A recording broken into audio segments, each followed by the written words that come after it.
नमस्कार. आता कल्पना ही सचिनला म्हणते, सचिन तू अस्मिताला घेऊन जातोस गायनेककडे, मी जाऊ?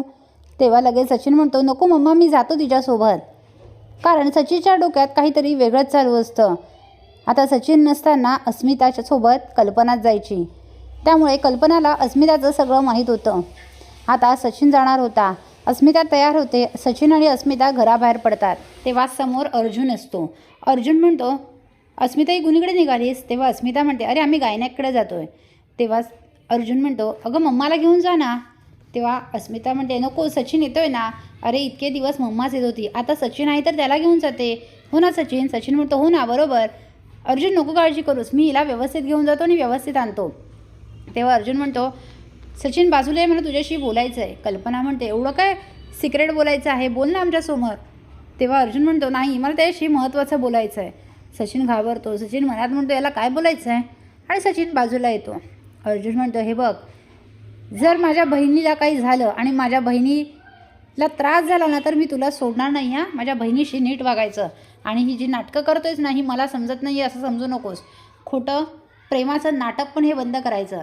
माझ्या बहिणीला अजिबात दगा द्यायचा नाही, नाहीतर मी काय करेन ना, हे तुलासुद्धा नाही माहीत. आता सचिन घाबरतो. सचिन म्हणतो, नाही, मी असं काही नाही करणार. आता सचिन आणि अस्मिता दोघंही गायनेककडे येतात.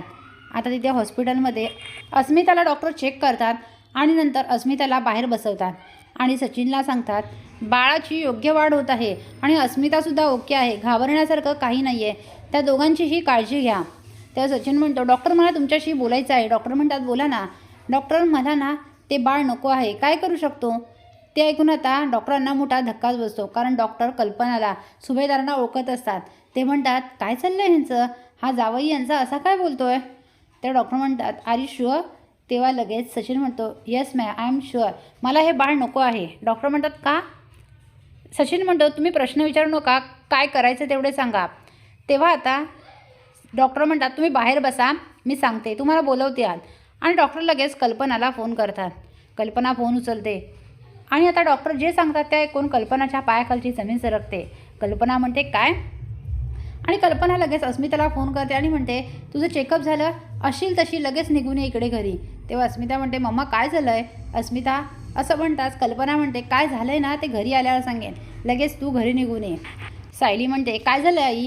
काय एवढं तातडीने अस्मिताईनं बोलत आहेत? ती गायनेककडे गेली आहे ना, अहो सगळं विचारू दे, चेकअप होऊ दे. अर्जुन म्हणतो, काय झालं मम्मा, नक्की काय प्रॉब्लेम आहे का? तेव्हा कल्पना म्हणते, थांब, त्या दोघांना येऊ दे, मग सांगते. कल्पना खूप चिडलेली असते. आता तेवढ्यात अस्मिता आणि सचिन घरी येतात. आता सचिन आल्या कल्पना जाऊन त्याच्यात चांगल्या सटासट थोबाडीत वाजवते. तेव्हा सर्वांना धक्का बसतो. अस्मिता म्हणते, मम्मा काय करतेस तू हे?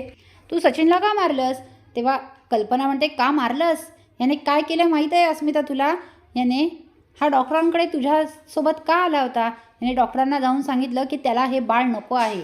ते ऐकून आता सगळ्यांनाच धक्का बसतो. ते ऐकताच अस्मिता खालीच कोसळते. सायली जाऊन अस्मिताला उठवण्याचा प्रयत्न करते. आता अर्जुनला खूप राग येतो. अर्जुन जाऊन चांगला सचिनला तुडवतो आणि म्हणतो, त्याची कॉलर पकडून, सांगितलं होतं ना, माझ्या अस्मिताईला काही झालं तर याद राख. आता सचिन चांगलाच घाबरलेला असतो. आता अर्जुन सचिनचा काय करेल ते पाहणे कमालीचे ठरणार आहे. असेच मालिकांचे नवनवीन अपडेट पाहण्यासाठी व्हिडिओला लाईक आणि चॅनलला सबस्क्राईब करायला विसरू नका. थँक्यू.